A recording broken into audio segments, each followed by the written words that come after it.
Hola a todos, es el momento de una nueva obra de teatro que seguro te va a gustar y va a significar un antes y un después en tu relación con la literatura.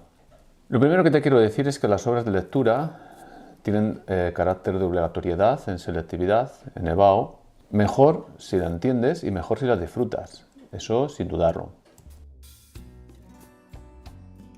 Nos interesa conocer al autor de esta magnífica obra, Antonio Buero Vallejo, que nace en el año 1916 en Guadalajara, con 18 añitos se traslada a Madrid y qué curioso, él se matricula en la Escuela de Bellas Artes de San Fernando porque su vocación inicial, artística, era la pintura.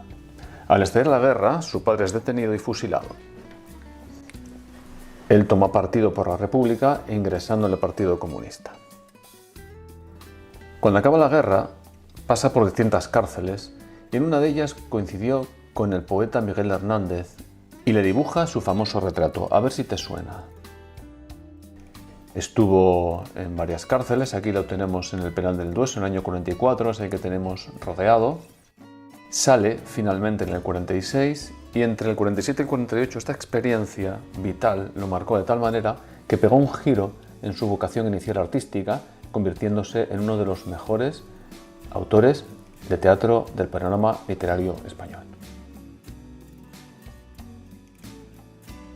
El rotativo pueblo, con motivo de la representación de esta obra en el año 74, Franco aún no había muerto. Retrata diversas imágenes de la enajenación, de la locura. Habla de un humanismo acostado hacia la duda y el escepticismo. La manera de hacernos pensar, muy bien reflejado está en esta línea el mensaje de Buero.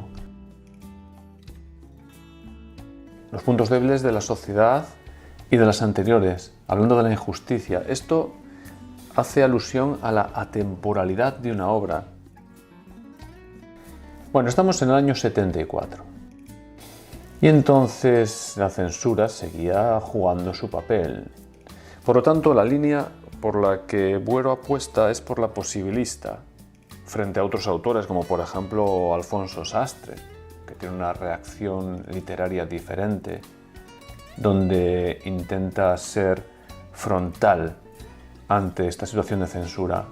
Buero no es que se esconda, Buero intenta hacer posible la representación en contra de la censura.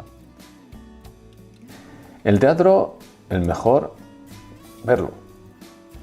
Radio Televisión Española, en los años 70, había un programa donde se podía ver teatro. Tenemos ante nosotros la opción de poder ver la obra completa, la tienes a tu disposición en YouTube. Es una experiencia interesante y yo diría que necesaria. ¿Qué técnicas y recursos dramáticos emplea Buero en esta obra? Pues la estructura circular más in medias res es como arranca esta obra.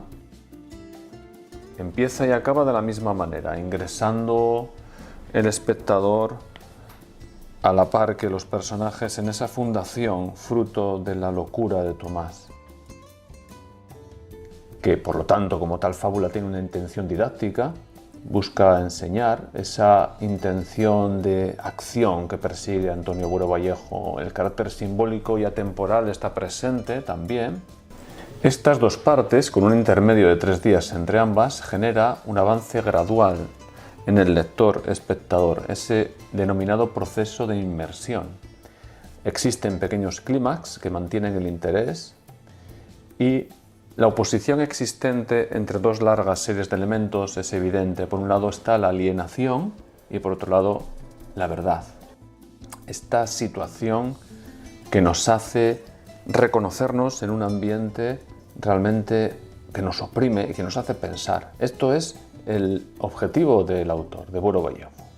El espectador es obligado a compartir con un personaje una percepción sensorial singular y experimenta una identificación con él, una situación de empatía muy fuerte.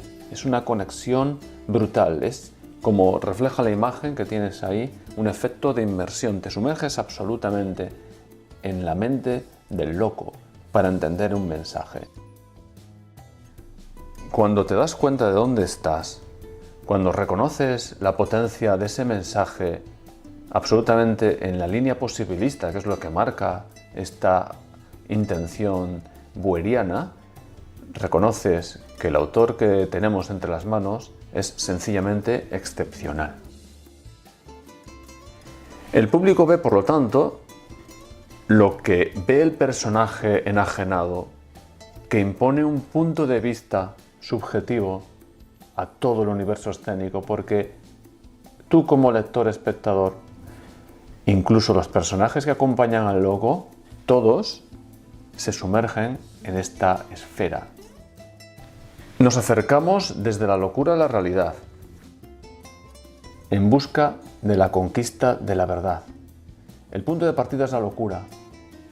Poco a poco comprenderemos que no estamos en una fundación destinada al progreso, que no estamos en un lugar dedicado a mentes que indagan en la investigación, en la ciencia, en el arte, en la belleza. Estamos en una prisión, rodeados de carceleros. Una inmersión en la mente de un protagonista que es el único modo de poder presentar la vuelta a la normalidad. Es el punto de partida. Solo podremos regresar a la verdad cuando el loco sea consciente de que es loco.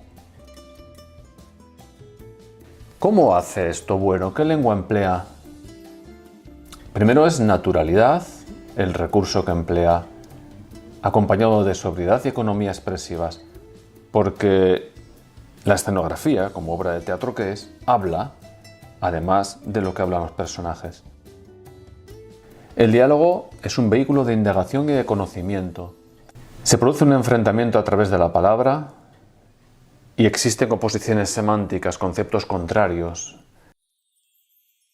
Recuerda que su primera intención artística era la pintura, con lo cual él prestaba mucha atención a la escenografía y se sabe que los bocetos de los elementos escénicos eran dibujados por él con mucha frecuencia. Diseñaba la escenografía porque sabía que significaba mucho más que un mero elemento decorativo.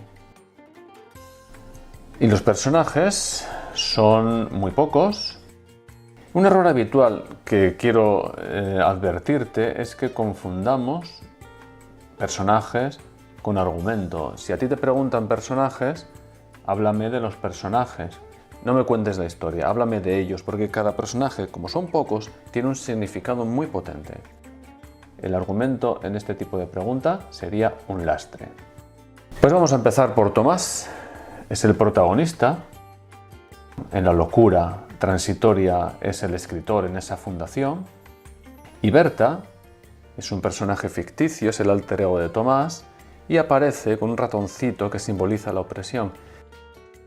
Y que el que aparezca con ese ratón ya nos empieza a dar pistas de que la locura de Tomás empieza a desvanecerse porque está buscando herramientas que lo ayuden a entender su situación de sufrimiento.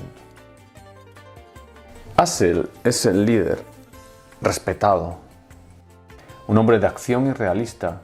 Esa necesidad de actuar, esa sobredosis de realidad lo empuja al suicidio. Lino, ingeniero, hombre de acción, una acción diferente, menos idealista. Mata a Max y se fuga con Tomás. Fuga entre comillas porque no sabemos si alcanza a lograr esa fuga finalmente o no. Max es el delator, no admite compasión, por lo cual muere. Todos entienden, aceptan y asumen que haya sufrido esa muerte merecida. Es un delator que lo ha hecho sin la presión de la tortura. Y esto es lo que marca la diferencia entre Max y Tomás. Que Tomás sí ha sido también delator, pero ha sido torturado. Con lo cual, ese dolor, esa agonía, esa angustia de delatar a sus compañeros lo han arrastrado a esa locura transitoria. Todos le siguen la corriente porque admiten que no tuvo otra escapatoria. Tulio es inquietante, hostil, Más adelante incluso puede resultarnos gallardo, es duro de carácter. Su trabajo en la fundación, entre comillas, esa tarea ficticia que genera el loco en su mente, es un fotógrafo, un artista. Los carceleros, fríos, distantes, sin humanidad, cuando aparecen en el entorno de esa fundación, son personajes que son igualmente fríos y distantes y sin humanidad, a pesar de esa elegancia. La pintura y la literatura en esta obra se funden de una manera absolutamente, como vas a comprobar ahora, total, 100%. Y lo hacen a través de un diálogo que va a marcar un antes y un después en la obra. Se trata de que demuestres que has leído la obra y que la has entendido. Esta explicación que te voy a hacer ahora lo que hace es condimentar esa comprensión. Vamos a hablar de una confusión donde se produce un juego con el lector. No entiendas que Buero quiere presumir de que conoce pintura, de que domina la técnica y de que es algo que le apasiona. Utiliza ese recurso para hacerte entender. Tiene que ver con ese efecto de inmersión. Todo parte de que la conversación entre Tomás y Tulio se produce en torno a la pintura y además en lo que hablan cometen errores entre parecidos razonables. Bueno, hasta aquí todo normal. Esos parecidos razonables, esas confusiones, nos empiezan a dar pistas. El primer error que cometen es que confunden al pintor Gerard Terborch con otros pintores Vermeer y Van Eyck. En realidad quieren hablar de estos dos últimos, pero mencionan a Gerard Terborch. Hay que reconocer que este error es lógico, puesto que los estilos y los lugares de los que proceden son muy próximos. Entonces nos puede pasar a cualquiera, nos equivocamos.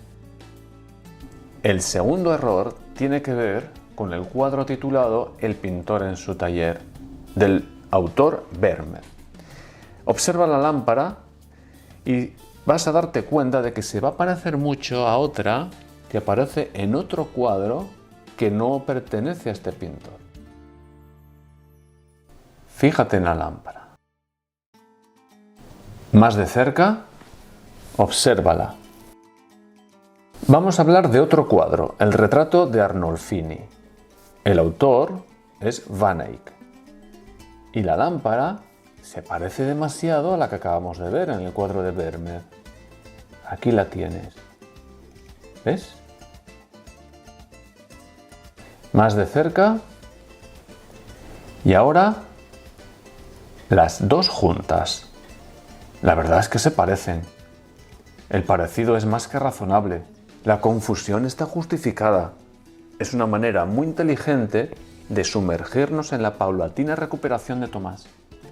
Empieza a sentirse confundido y eso nos lleva a ir reconociendo como él, porque vamos de la mano, que quizá no es real lo que estamos viendo, quizá nos estamos confundiendo. Y esa confusión es la primera piedra de esa recuperación de la cordura. Seguimos hablando de pintura en esa conversación de ambos personajes y en este caso aparece mencionado Turner. Es famoso porque sus cuadros de colores plateados, tristes, con un ambiente nostálgico, pues son muy acordes a las sensaciones que experimentan los encarcelados. Es una manera que Tomás tiene de acceder a la verdad, porque es una forma de nombrar sus sentimientos. Él se siente nostálgico, triste. Y finalmente, la conversación entre Tomás y Tulio progresa y acaba mencionando a otro pintor desconocido norteamericano, Murray, quien ha realizado un cuadro que refleja a ratones enjaulados. Ratones enjaulados. Tomás empieza a sentirse extraño. En este momento de la historia, en este momento de la representación, el personaje empieza a reconocerse confundido y se empieza a convertir todo en una prisión. Esto es un progreso hacia la verdad, un avance hacia el reconocimiento de la verdad. Argumento y temas. Es una fábula en dos partes que tiene como argumento que un grupo de jóvenes se encuentran en una fundación de estudio para el progreso. Esto se refiere a la primera impresión que recibimos el lector-espectador cuando los actores entran en escena. Pues sí, hablan entre ellos y parece que en efecto están en una fundación de estudio para el progreso. Algo nos rechina, un personaje es muy raro y todos le siguen la corriente. En la primera parte, la acción se produce en espacios que cambian, mudables. Transitamos de una fundación elegante y funcional a una prisión. La conducta de Tomás resulta extraña, cada vez más. En la segunda parte, se produce una toma de conciencia. Fruto de ese efecto de inmersión, Tomás recupera la cordura paulatinamente, a la par que el espectador comienza a comprender qué es lo que está viendo, qué es lo que está escuchando. 5 jóvenes, retenidos y condenados a muerte por la delación de un torturado al que perdonan. Ese es Tomás. El tema esencial de esta obra es que es imposible alcanzar la libertad si no se admite que se carece de ella. Ese es el punto de partida. Tenemos 2 tipos de cárceles. Por un lado está la mente y por otro lado está el Estado. El tema esencial, por lo tanto, es la falta de libertad. Es muy importante porque se solapa este tema esencial, clave, crucial, este eje, con temas secundarios como la solidaridad, la traición, la venganza, la violencia frente a la tortura.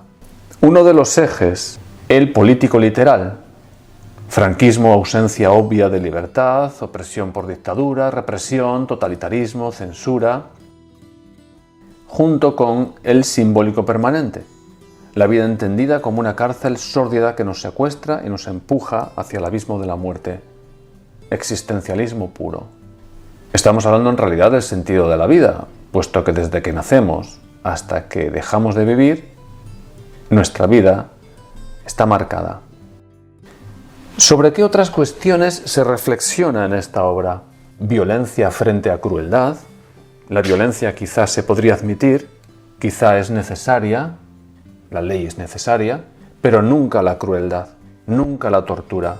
En boca de Lino, que es quien ejecuta Max, palabras literales, si no acertamos a separar la violencia de la crueldad, seremos aplastados. Es una aceptación de la violencia como elemento necesario en la sociedad. Bueno defiende un uso limitado de la violencia y la supresión total de la crueldad. Jamás un abandono de la lucha. La violencia gratuita se convierte en crueldad y resulta inadecuada. Pero hay que hacer algo, hay que actuar. Y esa actuación, esa revuelta social, ese necesitar un cambio, necesita violencia. Como un despertador que te advierte de que es la hora de levantarse, resulta violento para ti. La violencia de la norma frente a la violencia de la reivindicación. La ley es dura, pero es ley. Y esto es violencia. No necesariamente tortura. Esto es lo que quiere hacernos ver Buero Vallejo. La dialéctica entre víctimas y verdugos. Tomás ha sido torturado. Quizá Buero ya ha sufrido tortura, recuerda que estuvo encarcelado. Sin embargo, rechaza frontalmente la delación que ha cometido Max frente a la que ha cometido Tomás. En el primer caso, en el de Tomás, la tortura ha sido quien ha marcado la diferencia. La gran pregunta, ¿podemos salir de la fundación? ¿Podemos salir de esta alienación? ¿Podemos salir de esta imposición social? Hay muchas situaciones y la rutina nos aplastan, trabajo, relaciones sociales, redes. Esto es lo que nos quiere contar Buero Vallejo, esto es el mensaje atemporal, esto es la línea simbólico permanente. Lugar, tiempo y acción. Se produce una reducción paulatina de la ficción en beneficio de la verdad. De la mano de Tomás caminamos hacia el conocimiento de esta verdad. Por lo tanto, se produce una crisis del concepto de lo real. Este efecto de inmersión es un concepto clave, nos hace llegar a un mundo imposible que será sustituido por otro, que es el verdadero. La acción se sitúa en un mundo desconocido, relacionado con la cruda realidad del franquismo. se escribe desde una línea posibilista para que la censura no impida que esta acción se pueda desarrollar. El receptor, lector o espectador, ingresa en el argumento in medias res. Se produce una superación de la linealidad cronológica, de esa objetividad narrativa. Cuando ingresamos en la obra, sea visionándola o leyéndola, nos cuesta entender dónde estamos. El receptor se ve arrastrado por el fatalismo de la acción, esa imposibilidad de huir de una realidad inexorable que aplasta. Esto es de una vigencia universal y atemporal increíble. Realiza un análisis de una sociedad y de un mundo con los que el autor no está conforme. Él busca solucionarlo. No acepta esta situación de opresión, esta alienación. Es una obra, insisto, que continúa siendo vigente porque tiene una enorme capacidad de hacernos pensar. Concluyendo, Buero ha querido representar reacciones diversas ante una situación límite. 5 personajes con 5 maneras diversas de afrontar la situación. Lo trágico de esta obra estriba en que resulta inútil cualquier esfuerzo ante la fuerza superior. No por ello se ha de abandonar la lucha, eso jamás. Esto es la intención de Buero en esta obra. La acción, la reacción. Y la fuerza superior no es la dictadura, no es autobiografismo lo que destaca en esta obra. Es la metáfora, es el símbolo, es la fuerza alienadora que nos empuja hacia el abismo, hacia la soledad, hacia el individualismo. Es la presión que ejerce sobre nosotros aquello que nos lastra de una sociedad absolutamente egoísta, materialista, productora. En ese año 74, Buero Vallejo entiende que tiene que tomar partido ante una sociedad que se está planteando ¿y ahora qué? Ciuga tiene entre sus 4 obras la Fundación. ¿Cómo te puede preguntar? Recuerda que siempre lo va a hacer desde un fragmento. Muy bien, pues qué más que desearte mucho éxito. Ánimo, que todo es posible.